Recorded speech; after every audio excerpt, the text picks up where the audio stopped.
전통시대의 글씨는 부호를 통한 내용 전달 이상의 의미가 있었습니다. 조선 전기 유학자들에게 글씨를 쓰는 것은 심성수양의 덕목이었는데 표계 이황은 마음과 심성이 글씨를 통해 드러난다는 신법을 강조했습니다. 이처럼 유학자들은 글씨의 의미와 가치를 마음 공부의 일환으로 간주했던 것입니다. 심성론 관점은 조선 후기 탈주자학적 사상이 대두하면서 변화합니다. 이산만은 선대의 서풍만을 추종하는 글씨 쓰기를 비판하며 각자의 개성을 인정하지 않는 편벽한 안목을 개탄했습니다. 어리석은 듯 졸박한 것이 묘한 것이니 지혜가 넉넉하다면 어찌 인위적인 솜씨를 자랑하겠는가라며 그는 글씨의 본질이 무위에 있음을 강조했는데요. 이는 탈주자학적 관점에서 글씨를 통한 주체적 개성의 발현이 중요함을 언급한 것입니다. 하지만 이러한 관념들은 문서의 디지털화로 희박해졌습니다. 과거의 글씨가 종이 위에 쓰는 것이었다면 현대의 글씨는 컴퓨터 자판으로 입력하는 것이기 때문입니다. 그러나 개성 있는 글씨에 대한 요구와 욕망은 여전히 여러 분야에서 나타나고 있습니다. 따라서 컴퓨터 자판 글씨뿐만 아니라 손으로 쓴 글씨도 컴퓨터가 인식할 수 있어야 하는데요. 손글씨를 컴퓨터가 인식할 수 있도록 하는 디지털화 방법 중 하나가 패턴 인식 활용 방법입니다. 인간은 월등한 패턴 인식 능력을 가지고 있어 어떤 글씨도 인식할 수 있지만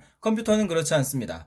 패턴 인식은 모집단의 구성 요소 중 고유한 속성인 특징을 탐색하고 활용하여 새로운 정보를 분류하는 것입니다.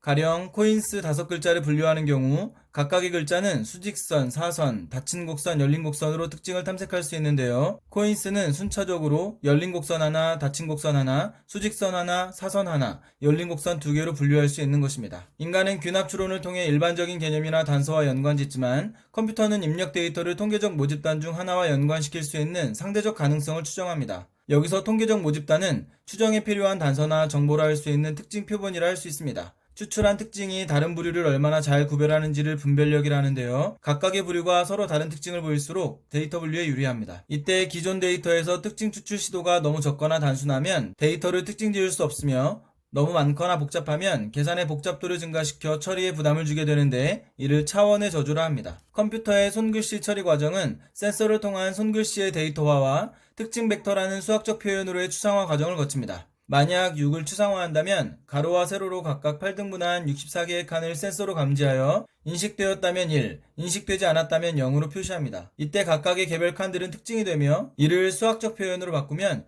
64차원의 특정 벡터로 왼쪽 상단부터 차례대로 쓸 수 있으며 x는 특정 벡터가 되는 것입니다. 그러나 여기서 x1과 같은 특징들은 4에나 8에서도 0이므로 쓸모가 없습니다. 대신 가로, 세로 8개의 개별 화소들을 상단과 하단으로 이등분하여 상단 총합과 하단 총합의 비를 첫 번째 특징 y1으로 좌단과 우단으로 이등분하여 좌단 총합과 우단 총합의 비를 두 번째 특징 y2로 삼으면 2차원의 특징 벡터를 얻을 수 있습니다. 이렇게 기존 입력된 다양한 모양의 손글씨 6의 특징 벡터를 추출해보면 일정한 경향성을 얻을 수 있고 이러한 수학적 특성을 통해 컴퓨터는 손으로 입력된 숫자를 분류할 수 있는 것입니다. 전통시대의 글씨는 내용 전달 이상의 의미를 가졌습니다. 유학자들에게 글씨는 심성수양의 덕목이었는데 이황은 신법을 강조하며 글씨 쓰기를 마음 공부의 일환으로 간주하였습니다. 심성론 관점은 탈주자학적 사상의 대두로 변화합니다. 이산만은 선대의 서풍만을 추종하는 것을 비판하며 각자의 개성을 인정하지 않는 편벽한 안목을 개탄했습니다. 어리석은 듯 졸박한 것이 묘한 것이니 어찌 인위적인 솜씨만을 자랑하겠는가 라며 그는 글씨의 본질이 무위에 있음을 강조했는데요.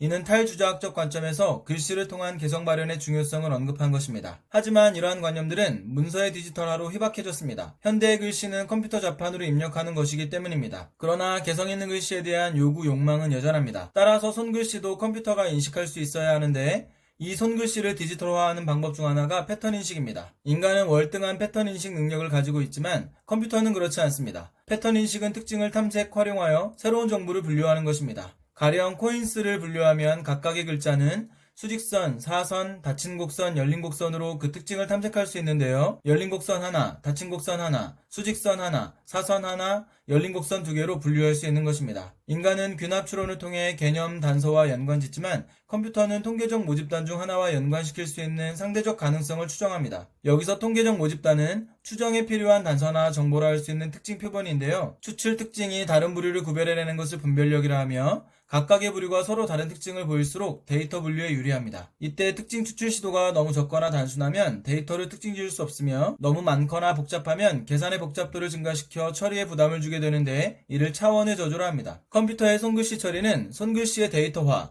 특징 벡터라는 수학적 표현으로의 추상화 과정을 거칩니다. 만약 6을 추상화한다면 가로 세로 8등분한 64개의 칸을 센서로 감지하여 각각 1과 0으로 표시합니다. 이때 각각의 개별 칸들은 특징이 되며 이를 수학적인 표현으로 바꾸면 64차원의 특징 벡터를 쓸 수 있으며 x는 특정 벡터가 되는 것입니다. 그러나 여기서 x1과 같은 특징들은 쓸모가 없습니다.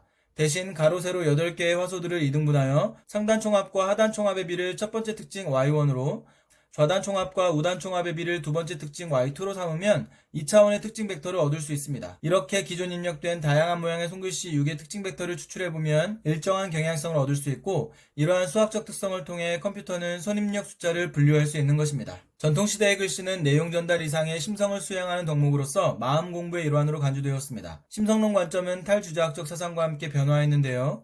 이산만은 개성을 인정하지 않는 편벽한 안목을 개탄했습니다. 그는 글씨의 본질이 무유에 있음을 강조하며 글씨를 통한 개성 발현의 중요성을 언급했습니다. 하지만 이러한 관념들은 디지털화와 함께 희박해졌습니다. 현대의 글씨는 컴퓨터 자판으로 입력하는 것이기 때문입니다. 그러나 개성적인 글씨에 대한 욕망은 여전합니다.